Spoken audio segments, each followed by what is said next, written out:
अब हमारे पास है क्वेश्चन नंबर 2। इसके अंदर है express each of the following in exponential form. अब हमारे पास क्या है, लोगारिथम फॉर्म दी हुई है, इसको हमने क्या करना है, एक्सपोनेंशियल फॉर्म में करना है। क्वेश्चन नंबर 1 में हमने किया था एक्सपोनेंशियल से लोगारिथम में गए थे, और इसमें अब लोगारिथम से एक्सपोनेंशियल में जाना है। तो सेम वही वाला फार्मूला हम यूज करेंगे, log b x is equal to y and b y is equal to x.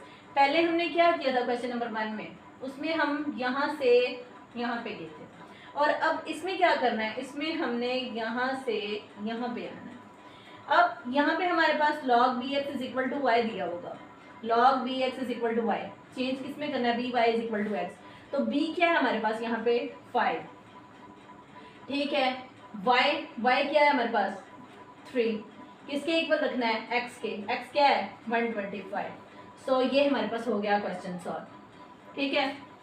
तो अब हम नेक्स्ट पार्ट की तरफ आते हैं, log 2 16 इज इक्वल टू 4।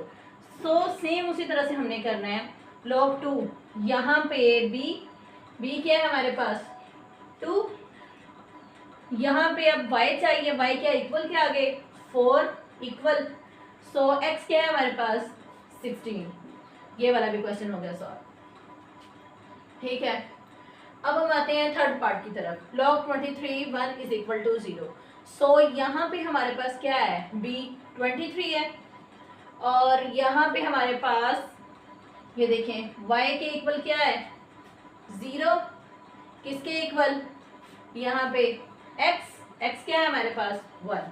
सो ये हमारे पास हो गया ये वाला भी पार्ट सॉल्व। अब हम आते हैं फोर पार्ट की तरफ, log 5 इज इक्वल टू 1।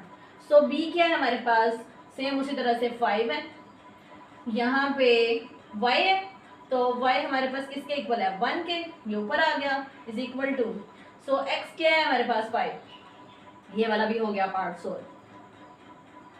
अब हम आते हैं इसके 5 पार्ट की तरफ, log 2 1/8 इज इक्वल टू -3। सो हमारे पास b क्या है 2, यहाँ पे y क्या है -3, किसके इक्वल होगा x के, तो x यहाँ पे क्या आएगा 1/8, ठीक है। जस्ट ये छोटे छोटे से स्टेप्स हैं, ठीक है। अब क्वेश्चन नंबर इसका 2 का 6 पार्ट देखते हैं, 1/2 इज इक्वल टू log 9 3। हमने यहाँ से देखना है इसको, ठीक है। b क्या है हमारे पास 9, ठीक है, और यहाँ पे हमारे पास क्या है y क्या है इक्वल क्या आगे, सो इधर को देखते हैं 1/2, किसके इक्वल x क्या है हमारे पास यहाँ पे 3, सेम उसी तरह से प्रोसेस हो रहा है। सो ये वाला पार्ट भी हो गया सॉल्व हमारे पास। अब हम आते हैं इसके 7 पार्ट की तरफ, 5 log 10 यहाँ पे 5 zeros, ठीक है। यहाँ पे हमने इधर देखना है इस साइड पे, क्योंकि यहाँ पे log है, तो b क्या है हमारे पास 10। सो y क्या है हमारे पास इक्वल के आगे, सो यहाँ पे आ गया 5, तो x क्या आया यहाँ पे 5 zeros, ठीक है। इस तरह से ये वाला पार्ट भी हो गया सो।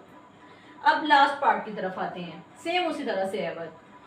सो यहाँ पे हमारे पास b क्या है 4, y क्या है हमारे पास इक्वल के आगे y होता है -2, किसके इक्वल x के, x क्या है 1/16। सो ये हमारे पास हो गया क्वेश्चन नंबर 2 सॉल्व।